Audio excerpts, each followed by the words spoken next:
araw guys, pag-usapan lang natin ang Katniel. Parehong namimiss ang isa't isa sabik sa telebabad. Grabe nga naman guys, no? Dahil matigas na kasi ang ulo ni Catherine Bernardo. Ayon kasi guys sa ibang kilala si Catherine Bernardo. Lalong-lalo na guys, no? Nagsalita umano si Lolit Solit sa balita at inamin niya super matigas ang ulo ni Catherine Bernardo. Hindi naman siguro sila guys mag-aaway ni Mami Min Bernardo kung hindi niya ipipilit ang kagustuhan niya. At lalong-lalo na guys, mahal na mahal niya talaga si Daniel Padilla. Noong kumilos nga naman kasi guys si Daniel Padilla, doon nagkaroon ng pagtingin si Catherine Bernardo. Nanumbalik nga naman kasi guys. Pero doon sa mga sinasabi niya noon guys na parang binaliwala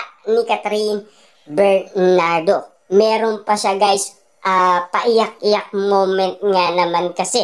Dahil naitanong yan guys ni Jessica Soo. Siyempre guys, nagpo-promote pa lang sila noon, 'di ba? At lalong-lalo na hindi pa naman napapanood ang movie na Hello Love Again. Siyempre guys, kung magsasalita na siya na mahal niya pa si Daniel Padilla, papaano na lang guys ang movie na Hello Love Again? Siyempre aawayin sila ng maraming tao. Kita nyo naman guys ngayon, ang sinasabi nila sakat din ngayon na paasa at manluloko, 'di ba?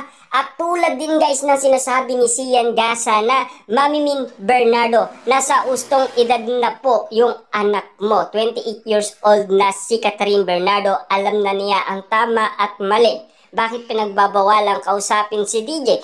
Bakit mo po siya kinokontrol? Diba? Kita nyo naman guys, no? Pinagsasabihan ni Mami Min Bernardo si Catherine Bernardo. Dahil hindi kasi nila nagustuhan umano lahat ng ginawa ni Daniel Padilla kay Catherine Bernardo. Siyempre guys, pamilya ngayon. Diba?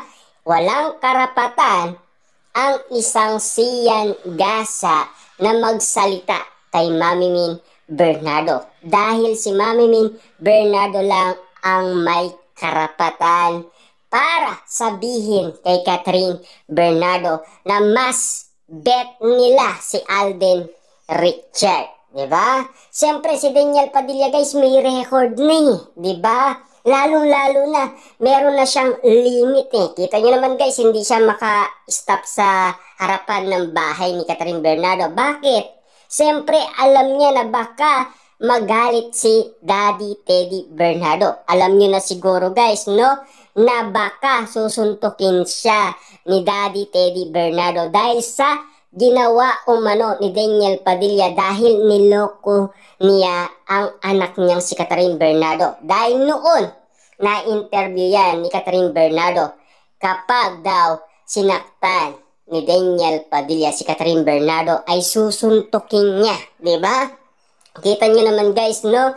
Kaya nga naman kasi guys, natatakot si Daniel Padilla. Natatakot siyang umarap nga naman kasi sa pamilya ni Catherine Bernardo. Lalong-lalo na guys, hindi siya makaharap umano kay Mami Min Bernardo dahil natatakot siya.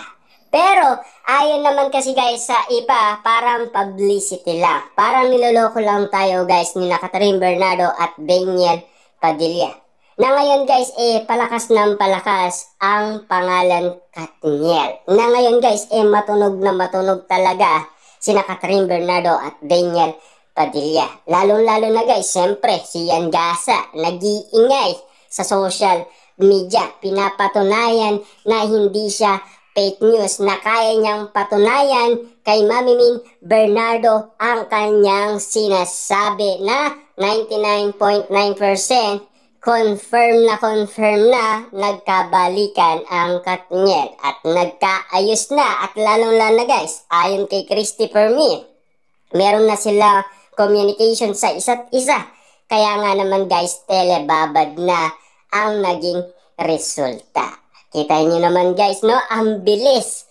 Ayon kasi guys sa iba, noong nagkita sila sa Christmas special. Parang na-starstruck nga naman kasi si Catherine Bernardo muli kay Daniel Padilla. Lalo-lalo na kasi guys, hindi pinabayaan ni Daniel Padilla ang kanyang sarili. Lalo-lalo na guys, baby face pa rin si Daniel Padilla ayon sa mga kababahihan. Lalo-lalo na guys, napakabango daw. Diba? Ni Daniel Padilla kasi nakita at siyempre guys no sa kanyang concert na amoy si Daniel Padilla. At lalong-lalo na guys siyempre sa mga issue na to na talagang ang bet ng pamilyang Bernardo ay si Alden Richard. Wala na tayong magagawa dun guys kasi talagang mag-aaway si Catherine Bernardo at Mami Min Bernardo dahil hindi sila magkasundo umano. Kasi guys, para sa pamilyang Bernardo, ang alam nila si Alden Richard ang tamang lalaki para kay Catherine Bernardo. Hindi si Daniel Padilla. Kaya nga naman guys, no, ang mga bagay na nangyari umanong pagsuko ni Alden Richard, ayaw niya ng away. Ibig sabihin, gusto niya yung tahimik lang. Siyempre guys, alam naman natin ang isang Alden Richard, tahimik lang yan at napakabait at napaka-gentleman at maginoo. Hindi naman siguro guys magiging gentleman yan guys kung hindi siya susuko. Pagbibigyan niya si Catherine Bernardo at Mami Min Bernardo na para hindi na lang sila mag-away. Kasi si Mami Min Bernardo, ang bet na bet nila ay si Alden Richard. Kasi guys, hindi pa talaga naisip umano ni Catherine Bernardo ang isang bagay na pinapakita ng mga Dilulu fans kung bakit nila ito pinapakita. Dahil ang gusto nila, gumising siya. Makita niya yung pagkakaiba ni Daniel Padilla at Alden Richard. Kaso nga lang guys, no, matigas kasi ang ulo ni Catherine Bernardo. Ayon kasi guys sa mga nagsasalita kung sino si Catherine Bernardo. Kasi guys, ganun din ang sabi ni Mami Min Bernardo noon, di ba? Kung ano daw ang gusto ni Catherine Bernardo, hindi mo talaga siya mapipigilan, di ba? Kita niyo naman guys, no? Hindi talaga mapipigilan niya ni Mami Min Bernardo, ipaglalaban niya ni Catherine.